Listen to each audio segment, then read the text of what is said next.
Hello guys, good morning. So welcome back to my YouTube channel. This is Autoboyson. So ito guys, ito yung sinasabi ko noon na kailangan mayroon kayong ganito sa sasakyan. So ang tawag dito ay inverter. So dito ang function nito ay yung voltahe. So may voltage indicator na siya. Voltage indicator. Yan. Yan. May voltage indicator. May USB charger port. So apat yung USB charging port. Tapos ito para sa kung may mga laptop kayo. Diyan. May mga laptop kayo gadget na kailangan ng dalawang pin na socket. Tapos ito sa cigarette lighter. So ito pagka nakaganyan off yan, pagka nakaganyan bukas yan. So yan yung papakita ko sa inyo kung paano natin ikabit to. So yan. So ulitin ko, inverter to. So kailangan mayroon kayong ganito sa sasakyan para sa inyong mga gadgets.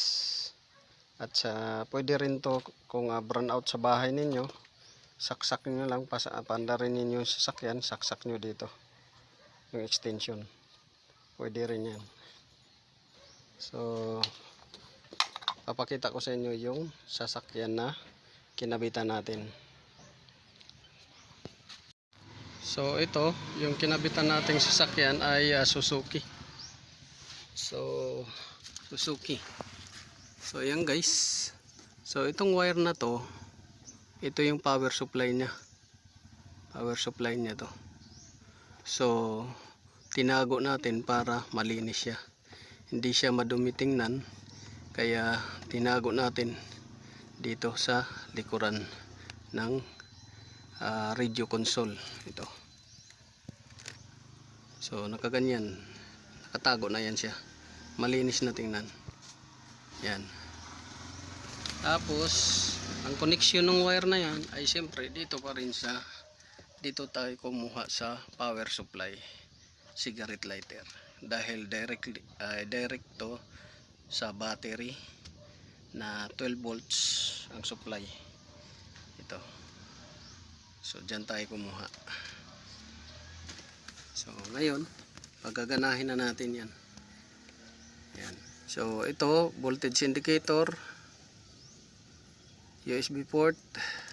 Ito sa mga gadgets niyo, laptop, anything gadgets na basta kaya to ng ito pag laptop, basta hindi motor na electric pan, kaya maliit yung 12 volt supply na mga electric pan. Mayroon naman tayo dito port ng sa 12 volt supply.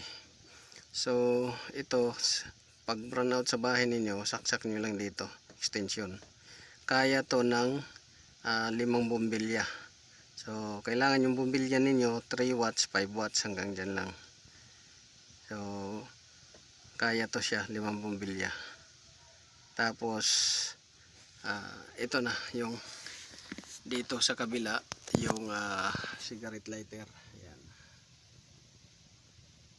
So dalawa. So naka-bracket yan guys. Ayan.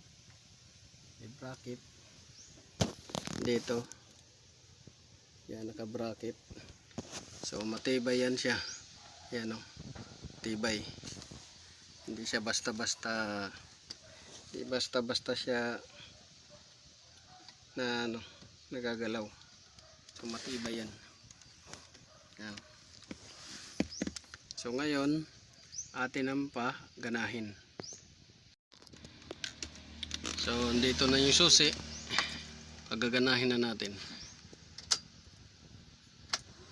So ayan.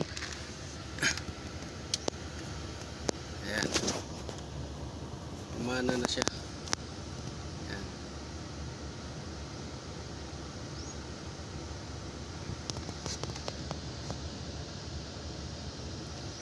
So atin paanda rin, baka maglubat tayo.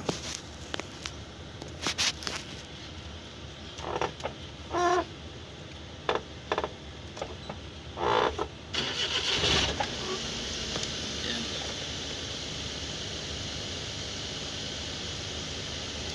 So yan, voltage indicator 14.3, good charging. Good charging, yung battery din niya, good. Hindi naglulubat kagad. So yan, ito USB port.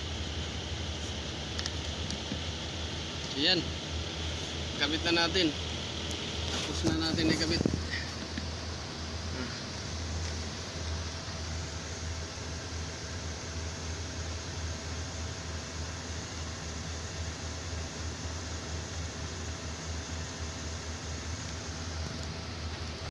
Tapos yung isa naman nating kinabit na inverter, ito.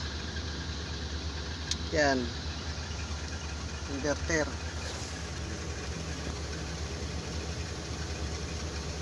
So may voltage indicator na rin yung inverter natin. Ito, yan. Voltage indicator. May USB port, 4. May cigarette lighter, 2. Tapos may 220 volts output, 2. At pangatlo itong triangle pin. Yan. So tapos na rin natin yung kinabit. Yan. So ang kinabit natin ngayon is 2. Inverter para sa backup ni sir sa USB, mga gadgets niya. Kung brown out sa bahay nila, pwede dito mag-extension, saksak. Anda rin lang yung makina, sasakyan. Dito, mga ibang gadgets. Yan. Pwede rin dito siya magsaksak yung inflator, tire inflator. Yan. So, gumagana yan. Tapos dito, ito naman yung pangalawa natin. Yan. So yun lang guys, maraming salamat, sana nakatulong sa inyo to. At kung nagustuhan nyo guys, don't forget to like, share, subscribe my YouTube channel, Autoboy Zone. So pakisupport na lang guys ng ating YouTube channel. Maraming salamat, God bless you.